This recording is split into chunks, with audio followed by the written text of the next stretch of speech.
Hello കൂട്ടുകാരെ, നമ്മുടെ തിരുവനന്തപുരത്തെ അഹങ്കാരവും അഭിമാനവും തിരുവനന്തപുരത്തുകാരുടെ എന്താ പറയുക, ആ ഒരു പ്രൗഡ് മൂമെൻറ്റ് എന്ന് തന്നെ പറയാമല്ലേ. നമ്മുടെ ആറ്റുകാൽ പൊങ്കാല എത്ര എത്ര എത്ര സ്ഥലങ്ങളിൽ നിന്നാണ്. എൻ്റെ അമ്മേ, എന്തുമാത്രം ജനങ്ങളാണെന്നറിയാവോ. ശരിക്കും ഞങ്ങൾ അമ്മയുടെ ആ ഒരു അനുഗ്രഹത്താൽ മറന്ന് സന്തോഷഭരിതരായി ഉള്ള ഒരു മുഹൂർത്തം. അത് പറഞ്ഞറിയിക്കാൻ പറ്റില്ല. നമ്മുടെ തിരുവനന്തപുരം നഗരം മുഴുവൻ ലൈറ്റുകളും എന്താ പറയുക, അതൊരു വൈബ് തന്നെയാണ് കേട്ടോ. അപ്പം നമുക്ക് സത്യം പറഞ്ഞാൽ വീട്ടിലിരിക്കാൻ പറ്റില്ല. എല്ലാ ദിവസവും നമുക്കവിടെ അമ്മയുടെ നടയിലേക്ക് പോകാനായിട്ട് ഇങ്ങനെ മനസ്സാഗ്രഹിച്ചുകൊണ്ടിരിക്കുക. എല്ലാവർക്കും അതൊരു എന്താ പറയുക, പകർച്ചവ്യാധിയൊക്കെ വരുന്ന പോലത്തെ ഒരു ഒരു ഒരു എനർജി തന്നെയാണ് കേട്ടോ അത്. ശരിക്കും പറഞ്ഞാൽ നമ്മുടെ വീടും പരിസരവും റോഡും എന്ന് വേണ്ട എല്ലാം ആക്കുന്ന രീതിയിലുള്ള ആ ഒരു മഴയും കൂടെ വരുന്നതാണ് അതിൻ്റെ ഒരു അത്ഭുതം എന്ന് പറയുന്നത്.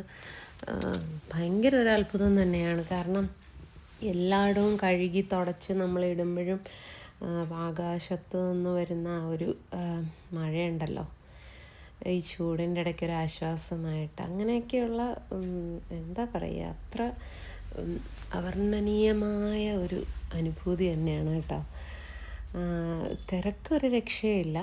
പിന്നെ ഒരു 11:30 ആകുമ്പം നമ്മൾ പോവുകയാണെങ്കിൽ വലിയ തിരക്ക് കാണില്ല കേട്ടോ. ആ സമയം വെളുപ്പാങ്കാലം 2 മണി 3 മണിയൊക്കെ നമുക്ക് അമ്മയുടെ നടയിൽ ദർശനത്തിന് നന്നായിട്ട് സാധിക്കും. ആ സമയത്തൊക്കെ പോയാൽ ഒരു 11:30 ആകുമ്പോൾ വീട്ടിൽ നിന്ന് ഇറങ്ങിക്കഴിഞ്ഞാൽ നമുക്കവിടെ വലിയ തിരക്കില്ലാതെ, വലിയ തിരക്കെന്ന് വെച്ചാൽ തിരക്കുണ്ട്, എന്നാലും ഒത്തിരി കാല് വയ്യാത്ത അങ്ങനെയൊക്കെ ഉള്ളവർക്കൊക്കെ ഒരാശ്വാസം. അങ്ങനെയൊക്കെയാണ്. പിന്നെ എന്താ പറയുക, അങ്ങനെ എല്ലാവരും ഉത്സവ ലഹരിയിൽ ആറാടി നിൽക്കുന്ന ഒരു സീനാണ് നമ്മളവിടെ കാണുന്നത്. പിന്നെ ഓരോ സ്ഥലങ്ങളിൽ നിന്നും വിളക്കുകെട്ടുകളിങ്ങനെ വന്നുകൊണ്ടിരിക്കും.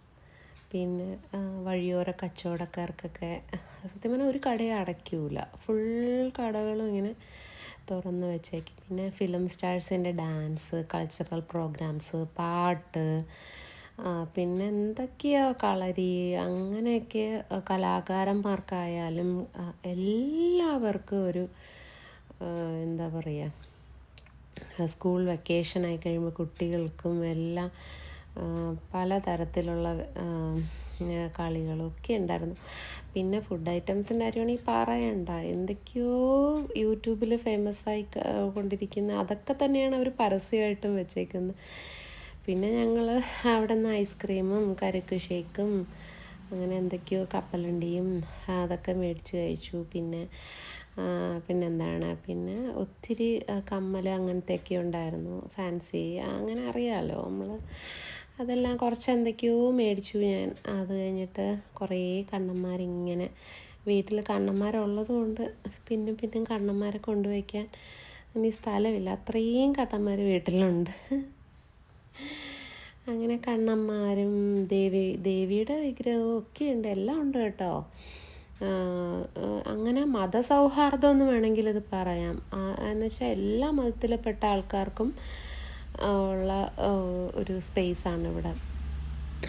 അവരുടെ അങ്ങനെ കച്ചവടങ്ങൾ ഇവിടെ നടക്കുന്നുണ്ട്. അല്ലാതെ വെജിറ്റേറിയൻ മാത്രമൊന്നുമല്ല. കുറച്ച് അങ്ങോട്ട് പോകുമ്പോൾ എല്ലാ തരത്തിലുള്ള ഭക്ഷണ സാധനങ്ങളും കിട്ടും. പിന്നെ അമ്മയുടെ ഈ വാതിലല്ലേ കാണുന്നത്. അപ്പം അവിടെയാണ് ഈ വിളക്കുകെട്ടുകൾ ഓരോ അമ്പലങ്ങളിൽ നിന്നും അമ്മയ്ക്ക് വേണ്ടി കൊണ്ടുവരുന്ന ഇവിടെ വെച്ചിട്ട് അവർ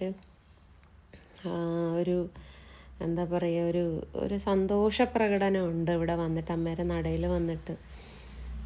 അങ്ങനെ അത് കാണാനായിട്ട് ഒത്തിരി പേര് ഇതിൻ്റെ കൂടെ പോവാനും ചെണ്ടമേളവും ഓരോ പ്രദേശത്തു നിന്നൊരു അവരവരുടെ അമ്മയോടുള്ള സ്നേഹം കാണിക്കാനായിട്ട് ഓരോ രീതിയിലാണ് അവർ ഇത് കൊണ്ടുവരുന്നത്.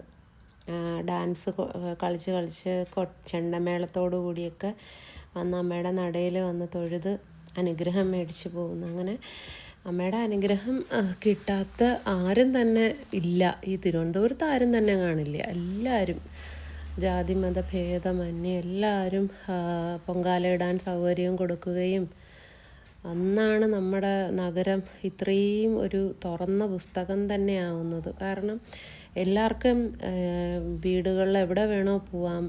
എല്ലാവരും ദൂരദേശങ്ങളിൽ വരുന്ന ആൾക്കാർക്ക് ഉള്ള സൗകര്യങ്ങൾ ചെയ്തു കൊടുക്കും. അങ്ങനെയൊക്കെയുള്ള ഒരു കാഴ്ച തന്നെയാണ് അതൊക്കെ. പിന്നെ ഒരുപാട് കലാപരിപാടികളൊക്കെ ഉണ്ടായിരുന്നു. കുറേ നേരം അതെല്ലാം കണ്ടു. ഞങ്ങൾ ലൈവ് പോയി. പിന്നെ കയ്യിൽ മൈലാഞ്ചിയൊക്കെ ഇട്ടു. 50 രൂപയുള്ളൂ കേട്ടോ. അപ്പോൾ പിന്നെ പാവം തോന്നി. അവർക്ക് ഈ സമയത്തൊക്കെ അല്ലേ ഉള്ളൂ കച്ചവടം. പിന്നെ കാറിൽ പോകാനൊന്നും രക്ഷയില്ല. അതുകൊണ്ട് നമ്മൾ ബൈക്കിൽ തന്നെ പോയി. അപ്പോൾ അടുത്ത വീഡിയോസുമായിട്ട് വരാം. Tata bye bye, see U.